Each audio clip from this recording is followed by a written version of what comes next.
Perché possiamo dire è partito da una settimana con il passato prossimo e la preposizione da, ma non diciamo ho studiato italiano da una settimana. Benvenuti o bentornati, sono Raf. Per chi non mi conosce, insegno italiano all'università in Gran Bretagna e con questi video cerco di aiutare un po' chi sta imparando l'italiano. Dunque, in quest'altro video di un paio di settimane fa ho parlato delle preposizioni da e per e abbiamo visto quando e come si usano queste due preposizioni e con quali tempi verbali si usano quando vogliamo riferirci a un periodo di tempo. E in particolare ho detto che quando questo periodo di tempo dura, cioè arriva fino al momento presente, dura ancora nel presente, usiamo appunto il tempo presente e la preposizione da. E quindi con la rappresentazione che ho usato in quel video siamo in questa situazione. Possiamo quindi avere frasi come appunto studio italiano da un mese o abito a Milano da un anno o con una frase negativa non vado in palestra da 2 settimane. In tutti questi casi quindi usiamo il presente e la preposizione da e non usiamo il passato prossimo con la preposizione da. Tutto questo va benissimo ed è giusto, però poi nei commenti ST, che ringrazio, mi ha fatto notare che però possiamo dire sono arrivato a Roma da 3 giorni. Quindi in questo caso possiamo usare il passato prossimo con la preposizione da. E allora mi sono reso conto di una cosa importante, e cioè che in quel video di un paio di settimane fa ho usato una categoria particolare di verbi, probabilmente perché io volevo concentrarmi su quelle azioni che durano per un certo periodo di tempo. Ma ci sono anche altri verbi. Seguendo quello che dice Bertinetto in questo libro che si intitola Tempo, aspetto e azione del verbo italiano, possiamo dividere i verbi in 2 categorie. I verbi durativi sono quei verbi che si riferiscono ad azioni che possono durare per un certo periodo di tempo. Pensiamo a verbi come studiare italiano, abitare a Milano, lavorare in banca, andare in palestra e così via. E poi ci sono i verbi non durativi, verbi che si riferiscono ad azioni istantanee. Bertinetto dice azioni per cui l'inizio e la fine dell'azione idealmente coincidono. Idealmente si intende. Se volessimo rappresentare graficamente queste due categorie di verbi, potremmo rappresentare i verbi durativi, questa è sempre la nostra linea del tempo, con un segmento, qualcosa che dura nel tempo, abitare a Milano, mentre i verbi non durativi idealmente potrebbero essere rappresentati con un punto.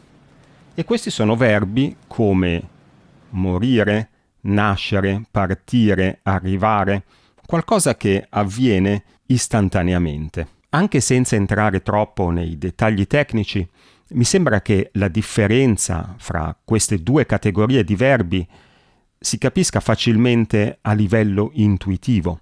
Posso dire, per esempio, il treno è partito alle 5 in punto, ma non dirò mai ho abitato a Milano alle 5 in punto. Sempre Bertinetto poi nota che fra i verbi non durativi, cioè quei verbi che si riferiscono appunto a un'azione istantanea, si possono individuare verbi che indicano una trasformazione, che implicano una trasformazione. Pensiamo a un verbo come morire. Il verbo come morire chiaramente indica una trasformazione, un cambiamento di stato. Sempre con la nostra linea del tempo, la persona alla quale ci riferiamo prima dell'azione di morire naturalmente è viva. Più cambiamento di stato di così non si può. Prima dell'azione di morire è viva, dopo l'azione di morire è morta, naturalmente. Ma la stessa cosa vale per verbi come partire o arrivare. Anche questi implicano un cambiamento di stato.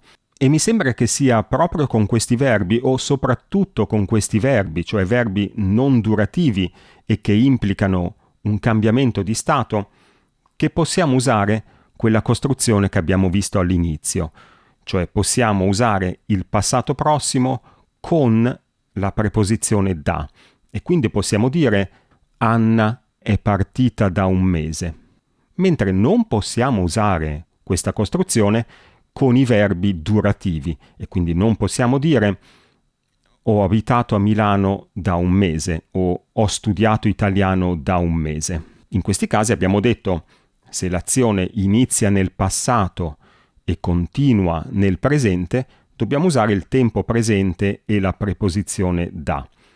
Ma allora dobbiamo capire bene la differenza di significato fra una frase come Anna è partita da un mese e la frase abito a Milano da un mese. Torniamo allora alla mia lavagnetta, sempre con la nostra linea del tempo, che va sempre nella stessa direzione, questo è sempre il momento presente.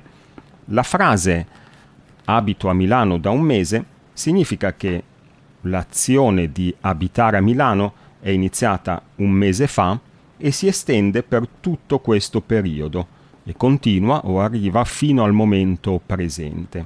Quando invece dico Anna è partita da un mese, l'azione di partire avviene qui, sempre un mese fa.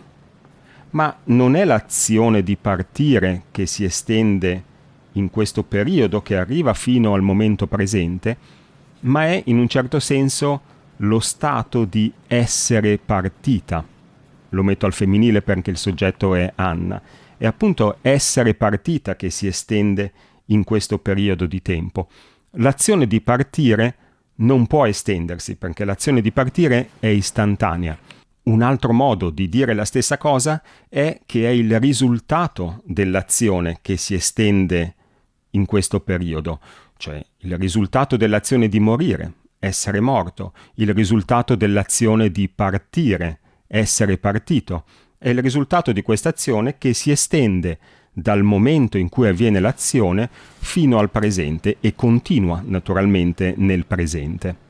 Ci sono ancora un paio di cose che voglio notare. La prima riguarda queste due frasi. Gianni è uscito da un'ora e Gianni è uscito un'ora fa. Il significato è molto simile, talmente simile che sinceramente non sono neanche tanto sicuro che ci sia differenza fra queste due frasi.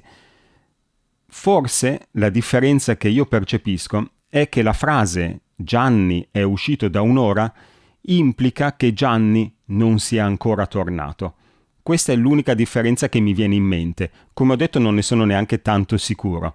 Se qualcuno percepisce una differenza fra queste due frasi, me lo può far sapere nei commenti. La seconda cosa che voglio sottolineare invece è che questa differenza fra verbi durativi e verbi non durativi a volte dipende dal contesto. Cosa intendo dire? Se per verbi come morire o partire ci sono pochi dubbi, cioè si riferiscono sicuramente ad azioni istantanee, azioni che avvengono in un istante. Per altri verbi il contesto e quello che vogliamo dire diventa importante. Prendiamo un verbo come mangiare. Io posso dire mangiamo da 4 ore e non abbiamo ancora finito, oppure stiamo mangiando da 4 ore e non abbiamo ancora finito. In questo caso è proprio l'azione di mangiare che si estende per queste 4 ore. Queste 4 ore che sono iniziate 4 ore fa e continuano fino al momento presente. In questo caso quindi lo sto usando in senso durativo, cioè l'azione di mangiare che si estende per 4 ore. Mentre quando dico, per esempio, ho mangiato da 4 ore e non ho ancora digerito, intendo l'azione di mangiare come un'azione istantanea, che è avvenuta 4 ore fa, o almeno è finita 4 ore fa, questo sicuramente. Quindi quando dico ho mangiato da 4 ore e non ho ancora digerito, non è l'azione di mangiare che si estende per queste 4 ore, che arrivano fino al momento presente. L'azione di mangiare è avvenuta o è finita 4 ore fa, mentre in queste 4 ore che arrivano fino al momento presente è il risultato dell'azione che ci interessa, quindi è l'avere mangiato che si estende in queste 4 ore. Come ho detto, sono distinzioni che si capiscono bene anche a livello intuitivo, e questa è la cosa più importante, capirle a livello intuitivo.